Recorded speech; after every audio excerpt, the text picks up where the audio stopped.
जब जीवन में कहीं समस्या खड़ी हो जाए, कहीं बहुत विकट समस्या है और कोई हल ना मिल रहा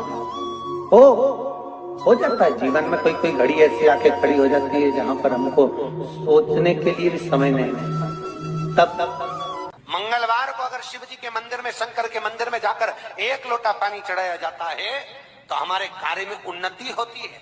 आज बहुत सुंदर सा एक उपाय है, बहुत सुंदर, शायद आपकी जिंदगी में सबके काम आए, सबके काम आए। दुनिया के लोग कहते हैं शंकर भगवान को भांग प्रिय है, शिवजी नशा करते हैं, या लोग बाग चिलम दिखा देते हैं, चिलम पीते हैं, पर शिव महापुराण की कथा में कहीं ऐसा चरित्र नहीं आया कि हमारे हिंदू धर्म के कोई भी देवी देवता कोई नशा कर, पुराणों में नहीं। हाँ, शिव नशे से मुक्त करते हैं। किससे मुक्त करते हैं? नशे से मुक्त। शंकर नशा मुक्त कर। तंबाकू का सेवन करने वाले होते हैं और वो तंबाकू नहीं छोड़ पाते। आप कितना ही प्रयास करो उनके लिए, आप बहुत बोल लो, झगड़ा कर लो, और ऐसा नहीं है कि आप लोगों ने झगड़ा नहीं करा होगा, कितना करा होगा, ईमानदारी की बात बताओ। 4-5 दिन तो आप लोगों ने नए में तो रोटी भी नहीं खाई होगी झगड़ा के कारण। तुम तंबाकू छोड़ो, तंबाकू छोड़ो, वो तुम्हारे सामने नहीं खाए तो क्या हुआ, बेरू बाहर जाके खा ले। नीलकंठेश्वर महादेव का स्मरण करें। कौन से महादेव का करना है? नीलकंठेश्वर महाराज। 2 बार पशुपति व्रत कर लिए आपने, ये कर लिया आपने, प्रदोष कर लिया आपने, सोमवार कर लिया आपने, सारे अनुष्ठान कर लिए, बहुत सारे उपाय भी करे, तो 21 पत्ते इकट्ठे कर कर उसको आग लगाकर जलाकर भस्म तैयार कर लीजिए।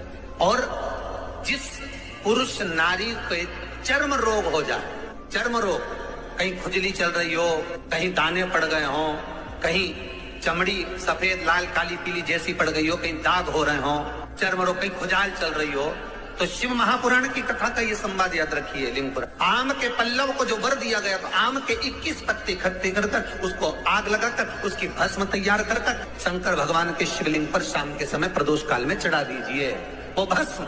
और उस भस्म को उठाकर लेकर आ जाओ, डब्बी में भर लो और गाय का घृत उसमें डाल लीजिए और उस स्थान पर लगाना चालू कर दीजिए। 3 दिन में दांत खाद खुजली जो भी होगी मिटना प्रारंभ हो जाएगी।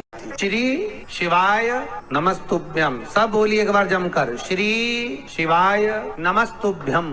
प्रैक्टिकल जरूर करना, कहीं सियोर वाला महाराज झूठ तो नहीं बोल रहा। पढ़ाने का भी एक तरीका होता है, समझ में आता है? सीधा बेलपत्र और उल्टा बेलपत्र समझ लेना, बहुत अच्छे से समझिएगा।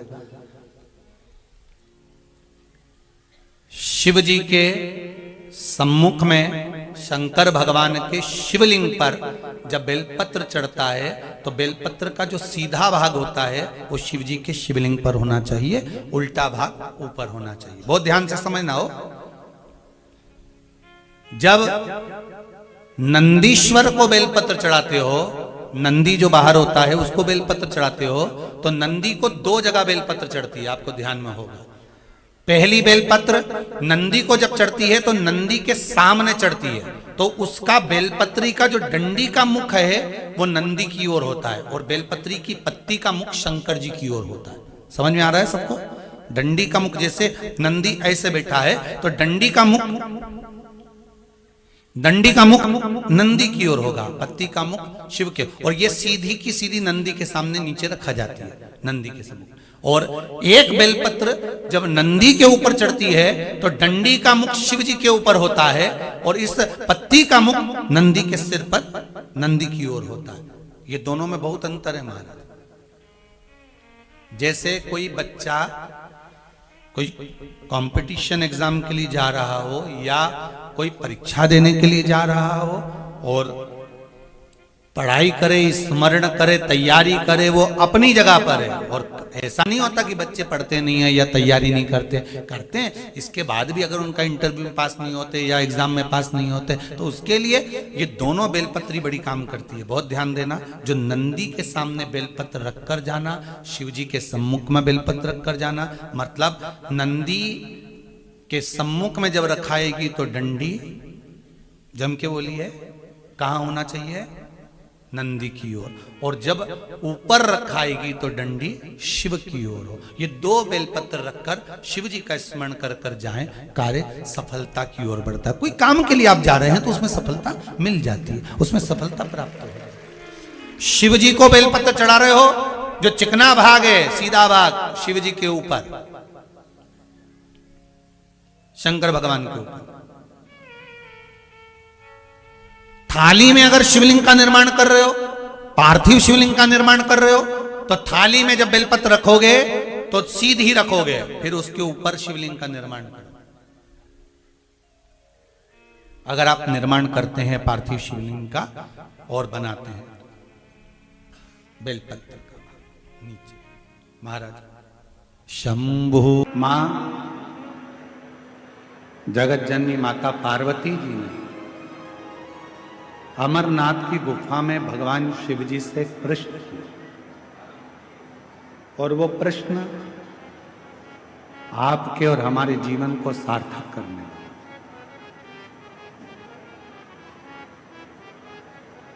वो प्रश्न आपके और हमारी जिंदगी को आनंदित करने वाला है। वो प्रश्न है मां जगत जननी जगदम्बा अम्बा माता पार्वती जी भगवान शिव जी से प्रश्न करती हैं कि भोले बाबा, मैंने सुना है कि आप संसार के लोगों को नवनिधि देते हैं, आप संसार के लोगों को नवनिधि प्रदान करते हैं।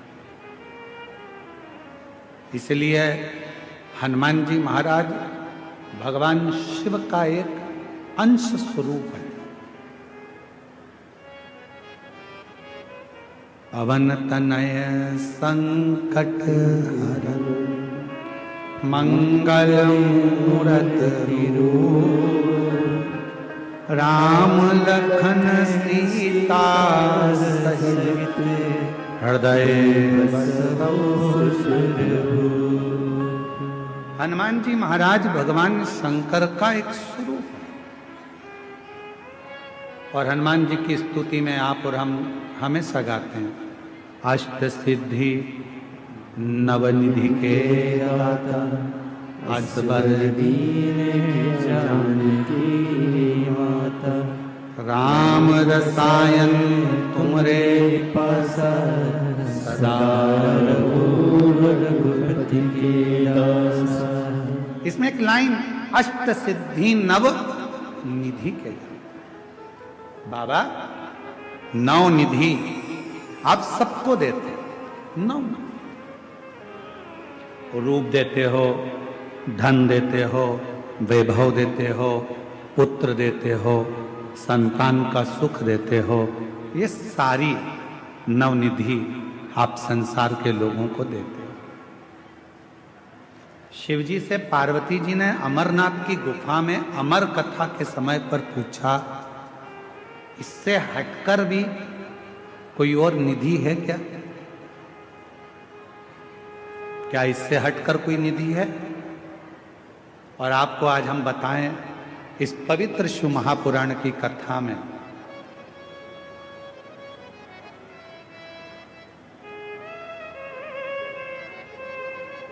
पार्वती जी शिव जी से पूछ रही कि नौ निधि के अलावा, आ जाइए, नौ निधि के अलावा क्या कोई और भी निधि है? क्या और कोई भी निधि विराजती है, या और कोई भी निधि है? क्या कोई और भी निधि है? शिव महापुराण की कथा को हमने जितनी बार भी अध्ययन किया, या आपने और हमने सुना पढ़ा, शिव महापुराण की कथा कहती है तारकासुर के पास में दुनिया का सारा वैभव था, वो मांगने कहीं नहीं गया था। तारकासुर के पास में दुनिया की सारी सत्ता थी, वैभव था, धन था, संपदा थी, वैभव, सत्ता, सब कुछ।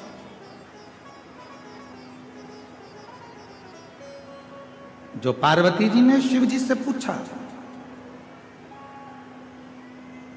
क्या नौ निधि के अलावा भी कोई निधि है क्या? भगवान देवाधिदेव महादेव के मुख से निकल गया, पार्वती एक निधि और है, शायद दुनिया के लोगों को वो नहीं मालूम। लोग कहते हैं अष्ट सिद्धि नव निधि के दाता, असबर दीन जानकी माता, राम रसायन तुमरे पासा, सदा रघुपति के दासा। नव निधि के अलावा भी कोई निधि है? नौ निधि के अलावा भी कोई निधि है? भगवान देवादिदेव महादेव ने कहा, पार्वती अमरनाथ जी की इस गुफा में आज मैं तुम्हें अमर कथा सुनाते हुए ये बताना चाहता हूं कि एक निधि और है, एक निधि और। वो कौन सी निधि है? आप कहते हो कि नौ निधि के अलावा एक निधि और है, तो वो निधि कौन सी है? भगवान देवादिदेव महादेव ने माता पार्वती से कहा, पार्वती वो एक निधि है, मेरी अविरल भक्ति और मुझ पर चढ़ाया गया एक लोटा जल, वो शिव की निधि, शिव भक्ति की निधि, भगवान शंकर की भक्ति की निधि। पार्वती जी ने पूछा कि वो निधि किस काम आती है? नौ निधियां तो काम में आती ही हैं, पर ये जो निधि आप बता रहे हो, आपकी भक्ति की निधि, आपके भजन की निधि, आपके स्मरण की निधि, आपके कीर्तन की निधि, आपके मंत्र जाप की निधि, वो निधि किस काम आती है? भगवान देवादिदेव महादेव ने कहा, सुनो पार्वती, मैं आपको इस अमरनाथ की गुफा में अमर कथा के साथ में वर्णन करना चाहता हूं। दुनिया के लोग अगर नौ निधि प्राप्त नहीं कर सकते और वो यदि मेरा भजन रूपी निधि मुझ पर एक लोटा जल चढ़ाना प्रारंभ कर दें, मेरा भजन स्मरण करना प्रारंभ कर दें, तो उनके पास में नौ निधियां अपने आप आना प्रारंभ हो जाती हैं।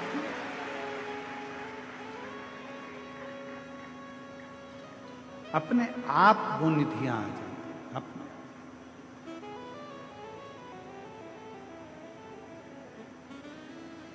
कुछ मत करो। कई लोग कहते हैं हमको मंत्र नहीं आता, मत जपो।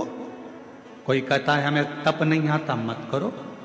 कोई कहता है हमको साधना नहीं आती, मत करो। कोई कहता है हम उपास नहीं कर सकते क्योंकि हमको शुगर है, मत करो। कोई कहे हम व्रत नहीं कर सकते, हमको शुगर है, बीपी है, मत करो। कौन कहता है कि करो? कुछ नहीं कर सकते, मत करो। ना हम जप कर सकते हैं, ना तप कर सकते हैं, ना साधना कर सकते